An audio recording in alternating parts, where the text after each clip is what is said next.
Hey everybody, welcome to another episode of Cinema A to B. So today we're going to talk about a very special film for Ben. We are going to talk about the 1964 Stanley Kubrick film, Dr. Strangelove, or How I Learned to Stop Worrying and Love the Bomb. Now, Ben, if I remember correctly, I believe this is your favorite Kubrick film. Mm-hmm. And you sing its praises. I really enjoy it, but I'm going to throw it to you because I know you love this film. I do, and this is another one that Mr. Jeff Starkey is responsible for my love of this movie. Yeah, this is my favorite Kubrick film. This is also my favorite comedy. So this sits in my top 10. I think it's top 3 or 4 highest. I don't think it's necessarily the best comedy ever made. We don't do the best thing. This is my favorite though. And I saw it probably in high school. I think we had it on VHS. I think somebody bought my dad a copy on VHS, like a friend did. and I watched it then, didn't completely understand what I was watching then. But then on subsequent viewings, realized exactly what I was watching. And this thing is just insane in the most wonderful, delightful way. So this is not my favorite Kubrick film, but I'm going to tell you, it's I think my second favorite. I do have a soft spot for Spartacus because I did see that kind of prior to this. And there was kind of not a family thing, but a friend and like cousin kind of a thing where we would watch it. And so there's some nostalgia. But I want to tell you, I watched this film again today, probably for the third time in my life, because I have not seen this film that many times. And I'm still laughing. Like, I know what's coming. I know what's being said. And it's still just so funny. I mean, Peter Sellers, my goodness, is brilliant as always. This is my favorite Peter Sellers role. Like, people can, I know people love him in Pink Panther. It's great. This is my favorite, hands down. It's also, and this is a little sacrilegious, this is my favorite George C. Scott performance. Like, Patton is absolutely amazing, but I just love his kind of how he is in this. Like, some of the lines he has are so great, you know? Yeah. Well, it's obviously, yes, Peter Sellers is one of a kind, comedic genius, but some of my funniest moments for me aren't even him. Mm-hmm. And like you said, George C. Scott as General Turgidson, hysterical. And then Sterling Hayden as Ripper, hysterical. Yeah. So it's not, the laughs don't just purely come from Sellers. I mean, in fact, the whole thing with Ripper, Sellers is basically playing the straight man as Mandrake. And the same goes in the war room. When he's the president, he's playing the straight man as the president, you know. Now then, Dimitri. Okay. He plays the straight man, but I'm going to tell you, those conversations with the premiere, absolutely had me rolling every single time. Like the whole, well, I'm glad you're fine and I'm fine and everyone's fine. It's just now then, Dimitri, we had a general. Well, he did something a little funny. Well. What did he do? I'll tell you what he did. Yeah, it's incredible. Yeah, I did this. I don't even have to justify it as like, I'm not on the fence with this as being my favorite comedy. It's there and there's no close second. And can you think of a better shot comedy than this? I mean, my goodness. I think The War Room is the coolest film set ever devised. Mm-hmm. And you'll watch TV commercials where they replicate that table and the lighting. Yep. And there's other movies where they replicate it as well. Maybe not the full space, but certainly that table and that style of overhead lighting is iconic and homaged again and again and again in everything. So yeah, it's not just this funny movie. It's shot by the perfectionist, Kubrick. I mean, he did so much. They shot some of the stuff with the battle sequences with a handheld camera, essentially, and it was Kubrick he was filming that. That was Yes. him. Like, And I mentioned that when we did Private Ryan, that the battle sequences in this are exceedingly good. Mhm. They look like real war correspondent footage. It's kind of eerie how convincing it all is when the U.S. Army attacks the U.S. Air Force, basically. And then correct me if I'm wrong. This is James Earl Jones' first credited role. Yes, yeah, because he'd done just plays and theater beforehand, and this is his first role. Doesn't get a ton of screen time, but he's peppered in throughout as the one of the members of the B-52 But what aircraft. a great film for your first film. Like, I mean, so many actors, like, their first films are crap. Like, you're in a Kubrick film that's amazing. That's just done so well. I mean, now, so the fun thing with, all the stories with Kubrick is, he likes to take multiple takes and do it hundreds and thousands of times. So Peter Sellers is not that way. He's very much like, I've done it twice. Why am I doing it again? And so they would fight. And like Kubrick even talks about the fact that he's like, actually, the more I made Peter Sellers do it, the better it got.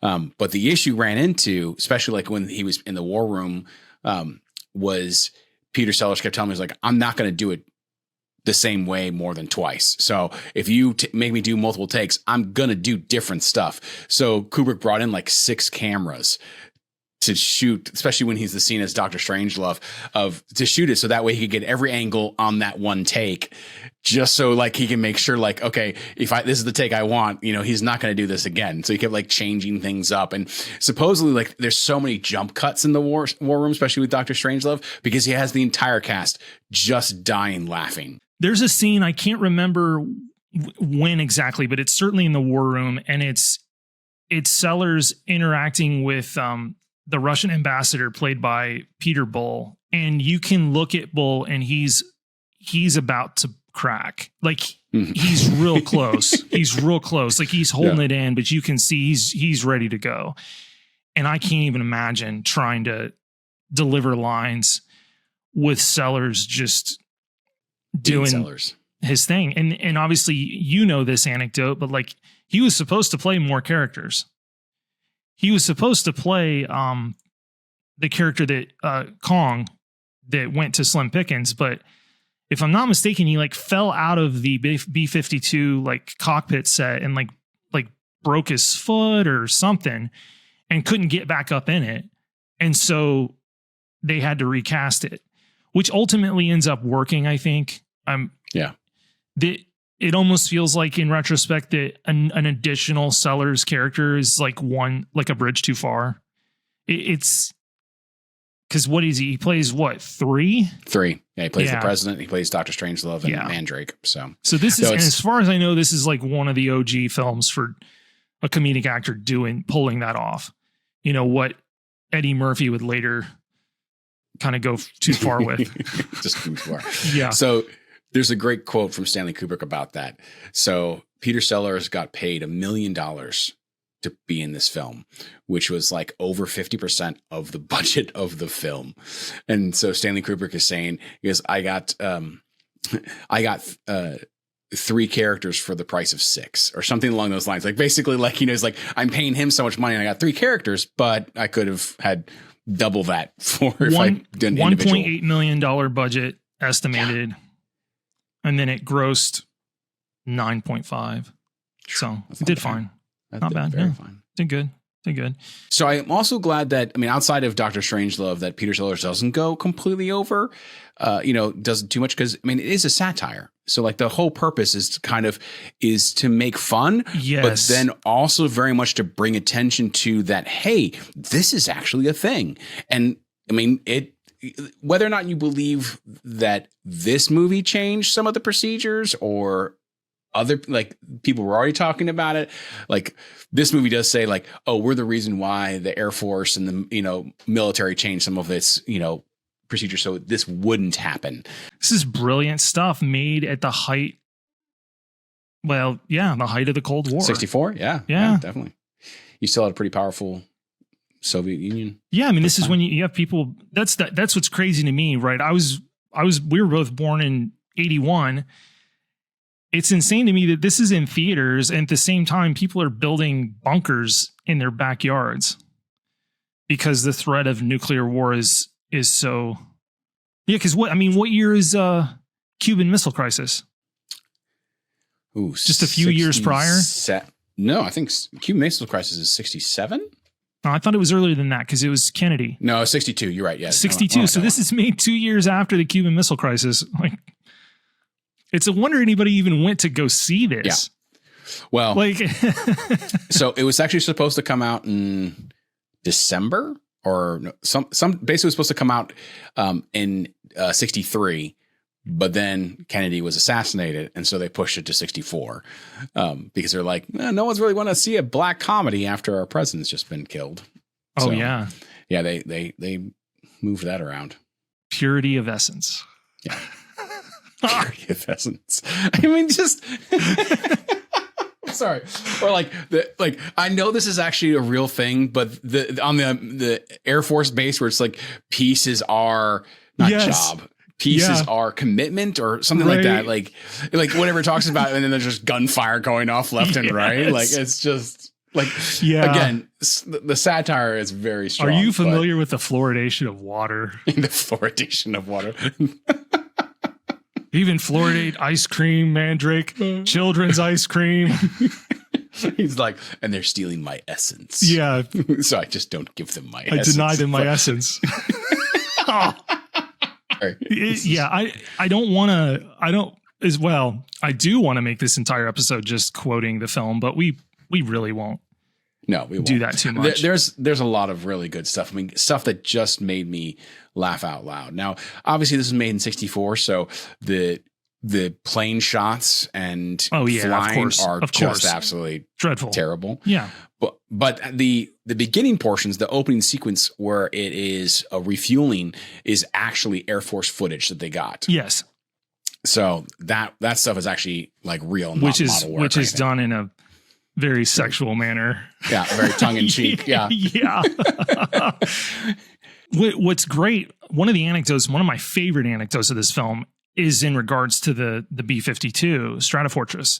And because originally Kubrick requested the Air Force to see if he could shoot inside of a real B-52, and they said no way. At that time there was components inside that were completely classified. So he's forced to build his own mock-up. And famously, the story goes, the movie gets made, comes out, and obviously members of the Air Force see it and couldn't believe how accurate the interior was.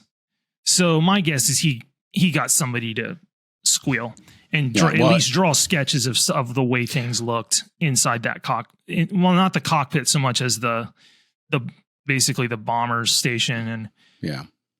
So supposedly what I read as well was that there was one picture that they got that was from a British aviation like magazine that they had run about the B-52 a couple years prior, and based off of that one picture is what they kind of dealt with. But even the procedures with the way like the encoding machine worked and stuff, they got pretty close to the And so the U.S. Air Force was super weirded out, which is even more hilarious.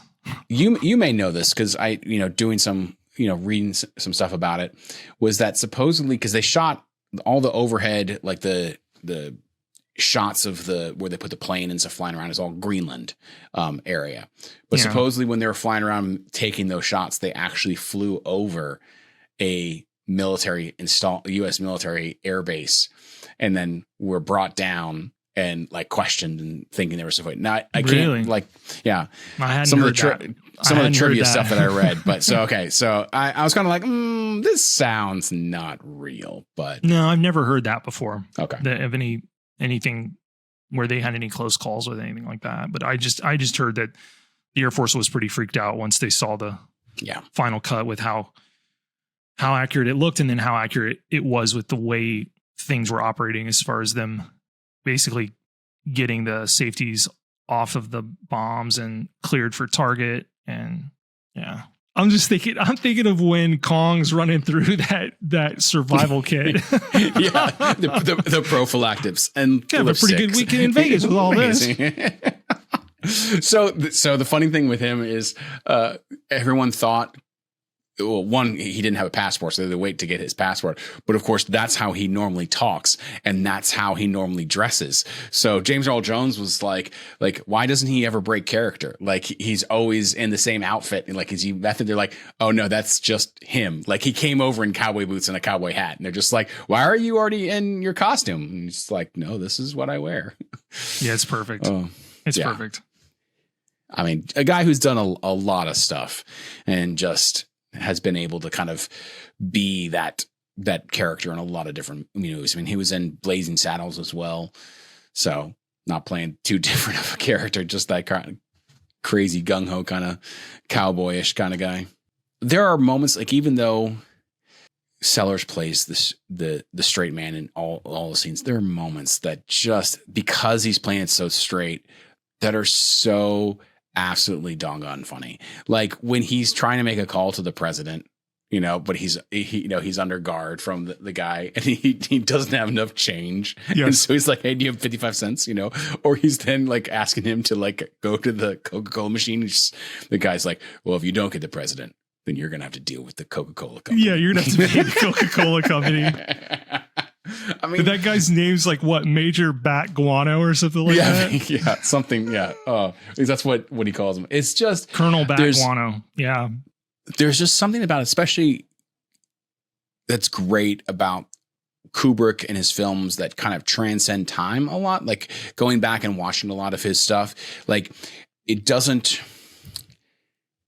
still works. Some of it, like I recently rewatched 2001 Space Odyssey a couple years ago, and it's definitely probably one of the few that I've watched where I was just like, it's still good. It's definitely, is a different beast than it was when I first watched it. Whereas watching this today, I was just as enjoyed it just as much as I did the first time I watched it. Laughed just as hard. Probably actually laughed a little bit harder because I got some more of the jokes, or some of the jokes landed a little bit better now. It's a rapid fire. The jokes are on rapid fire. Oh yeah. They don't wait. I mean, he edits properly where there's pauses for you to laugh, but it's still a really frenetic pace of jokes, one right after the other. Mm-hmm. And they're not always super overt. And then you have mistakes made that are super hilarious. Like when he's playing Mandrake and Ripper's like, in the name of the Continental Congress, go over and give me that belt, boy, that machine gun. And he's like, oh, I can't, you see, the string in my leg is gone. He wasn't supposed to say that. He was supposed to say like the tendon or something, or the ligament in my leg is gone. And he spaced on his line. So he ends up saying the string in my leg is gone. Oh, the fact that he could just keep going and just make that stuff up was just absolutely brilliant. So, fun fact about him too, like the whole hand thing with Dr. Strangelove, they actually do now call it Dr. Strangelove Syndrome. So where your arm is, doesn't respond to your commands or whatever, kind of has there's something wrong with your brain or some damage that has happened that disconnects or whatever, and it does stuff. And so like it has a name, but like they just call it the Dr. Strangelove Syndrome. So the way this movie ends too is just like, it's just so abrupt. It's abrupt, but it's like it ends on the freaking biggest laugh that you could possibly have. I could walk. It just, and you knew where all this was going when they wheel him out. That he's this German holdover. It's like, it's just brilliant. All right, so I have a question for you, good sir. Mm-hmm. So I was reading an article that was talking about and I noticed it in this watch through, that the aspect ratio does change a little bit in this film. Oh, did it shift? And yeah, it shifted. And so I looked at it, and it looks like he shot in two different things, and they don't know.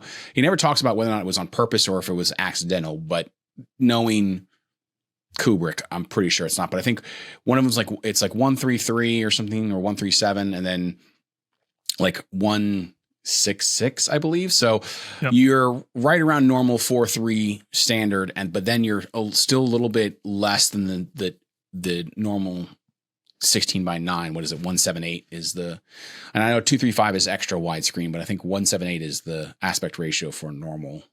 178's high definition. Gotcha. Standard Okay. HD. That's where that came. 178 came in with the advent of HD. Gotcha. Prior to Okay, that, but that's prior to still that, yeah, prior to this is that, the film widescreen. came in a couple different ones. You like you said, 235, which is shifted into like it can also be called 239 or 240, but Yeah. they're more or less the same thing, and that's your widescreen. And then prior to that, you have other films like I believe Saving Private Ryan's 185. Mhm. And then you'll see a lot of these new IMAX digital presentations that are 190. So this 137 is the negative. And you're right, it's pretty close to 4.3. And that's like an old school black and white aspect ratio. Actual Pretty film. very common. But then when they went to theatrical for the US and the United Kingdom, it's saying here that it was 185. Oh, okay. And then Interesting. in Europe it was 166. So it was the rest of Europe basically, in my opinion, would have gotten an image much closer to the negative. But you're right, Yeah. it's basically 4.3. And if like any new Blu-ray remaster is in the negative, that I've got it on DVD and I don't think it's 185. I'm pretty sure they just give you the pretty close to the negative. So it's got pillar boxes on the left and right as you would expect it to see. But an old, super old style, this Mitchell BNC camera. I mean, not a great camera, like by today's standards, but looks like they did a 4K remaster in 2020, which I've not seen that. So that's exciting. That would be fun to watch. See what they've done with it. Or They had a mono mix. Mhm. I mean, it's 64, so, but this is his last black and white film. But he did some great things. Laura and I were talking about it today when we were watching it. So, especially the scene when George C. Scott's talking with his secretary, and they do a good job. He does a good job of shooting with all the mirrors around, especially in that scene where the camera is pretty much static the entire thing. I think it pushes in and pulls out a couple times, but it's pretty much static. But you see them walk around, or at least George C. Scott walk around. And so he's always in camera, even though he himself is not always in camera. Yes. And that's really interesting. And then also like when Ripper goes into the bathroom, you don't actually see him. You just see the reflection. And it's these just fun little cool shots. I'm telling you, tell me a better shot comedy than Dr. Strangelove. I'm serious on that. Is there one? I don't think so. I don't think so. So the cinematographer was this gentleman by the name of Gilbert Taylor, and he passed away in 2013. But he didn't do another Kubrick, but he was cinematographer on A New Hope. Really? Yes. And he also did. He has some other good stuff. The Omen. Okay. It was kind of a big thing in the 70s. Macbeth. This in Star Wars, A New Hope would definitely be his top two. And I kind of dug through to see, was it common for Kubrick to like do one cinematographer, and then it looks like that he did one or two more movies and then kind of found a guy for like a 4-film run, like The Shining, and didn't do that guy. That guy passed away before he did Full Metal Jacket. Otherwise, I think he would have done the same thing. I forget his name, but I was like, because Kubrick's kind of known to be pretty challenging to work for. I mean, he was the consummate perfectionist, which it's interesting because he's such an influence on Christopher Nolan, but Nolan definitely didn't adopt his obsessive perfectionist mentality with. I mean, he has standards, but he just doesn't seem to be wired the same way Kubrick was. I was watching, it's probably a couple months back. You've probably seen it. Matt Damon's talking about a story relayed to him about Kubrick making The Shining with the little miniature version of the hotel. And he had these many lights. And so he'd take a photograph of it, have it developed, and then he had a whole system for like lighting in the real world based off this model. Just obsessive detail. Like the level of detail is just insane. And I'm not saying that's right or wrong, but that can burn people out in a hurry. Working for somebody that's their process. But he is rightfully so considered one of the best to ever do it. And I know in some circles considered kind of been given GOAT status. But yeah, this is my favorite for sure. And I don't know that there's anything about it that jumps out at me as being distinctively Kubrick, but he was so diverse in what he would offer you anyway.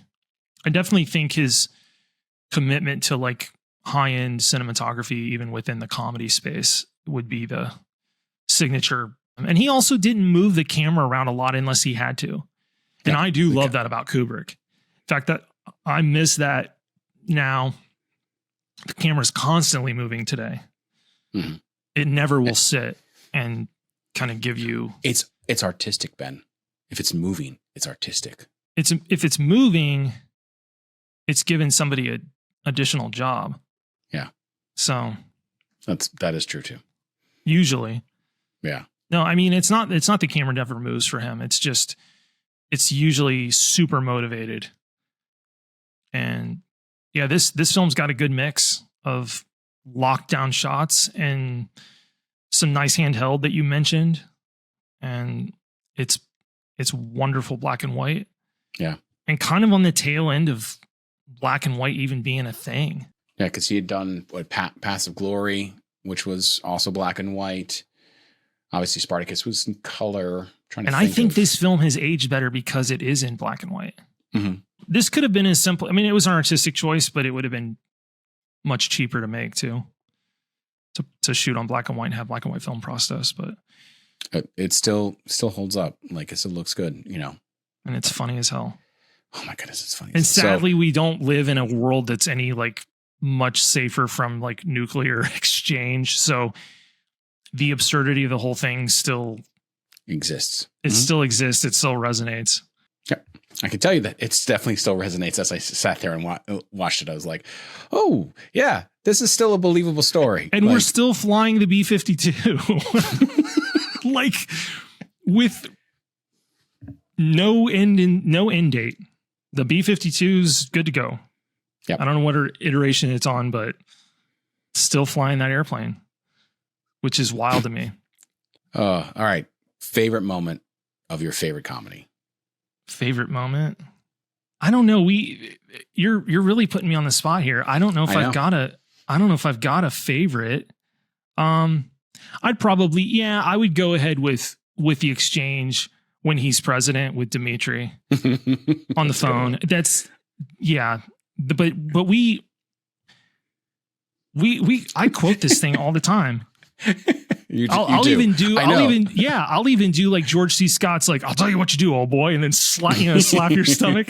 And then you ever see a big bird like a B-52? It's like frying chickens in a barnyard. It's like,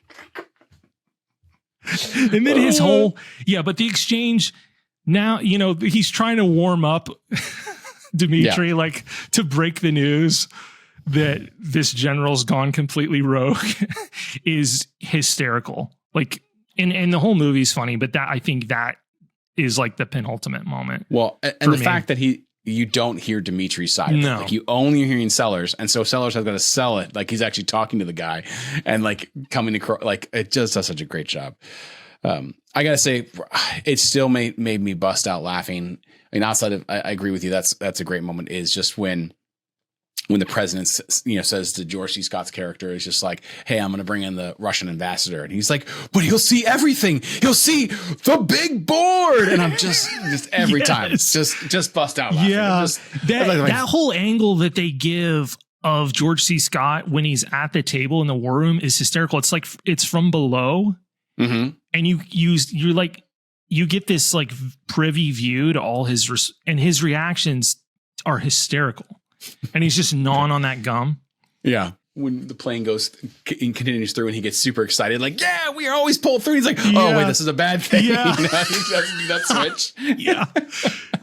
Yeah, he's just like, he's like so diplomatic. He's like, you know, I'd like to wait till all the facts are in, you know, before rush. He doesn't want to rush to judgment, even though all this is, the wing has already been deployed. And he's like, oh, no, I'd like to wait for all the facts to be in here. Yeah, it's endlessly quotable. Still resonates, sadly, because the threat is still very real, as we've seen with the success of Oppenheimer. Mm-hmm. Nuclear warfare is as on topic as it's been, and it probably always will be.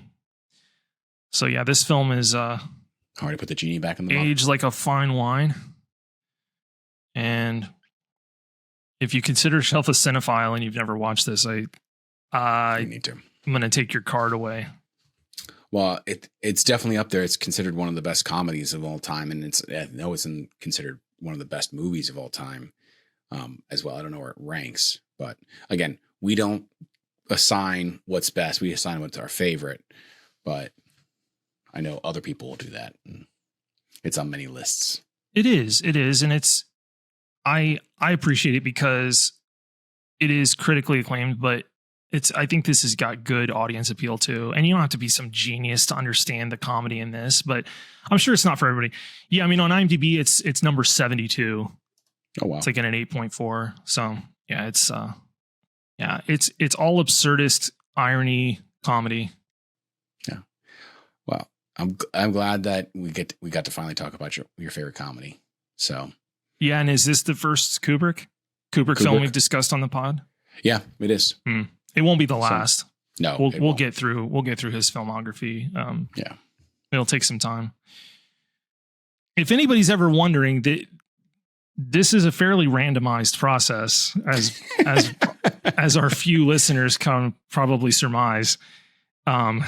Based on, but there is a master document which requires us both to have seen something and ready to talk about and ready to speak to it. So, but if you have a recommendation, if you have something that you want us to talk about, let us know. And we'll let you know if it's already on the list, because it's entirely possible that it's on that list that is growing by the day. Yeah. So, All right. Well, I think that's going to wrap us up unless you have anything else. So we'll catch you on the next one. Thanks, everybody.